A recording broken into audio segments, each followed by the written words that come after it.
My name's Theo.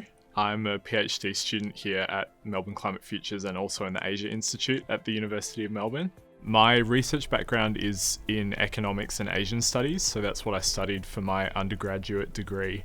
My current research focuses on Australia-Asia clean energy collaboration, so I look primarily at two areas, which is hydrogen and critical minerals, and kind of the role that Australia will play in providing those to the region, and also the tensions involved in that from a political standpoint as well. So these supply chains are rapidly being reshaped by politics rather than by necessarily just market forces.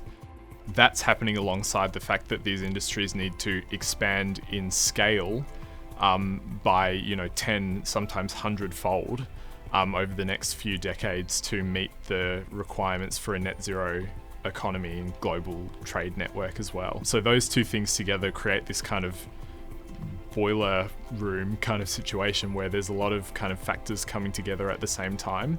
These countries are trying to secure these resources while still maintaining the supply chains through which they produce things like batteries and electric vehicles and the many industrial processes that can be sort of replicated with hydrogen, like steel.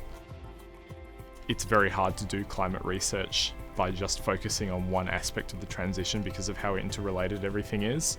And I think an organisation or kind of a hub like Melbourne Climate Futures is really good for getting people to kind of think about it in a very interdisciplinary way.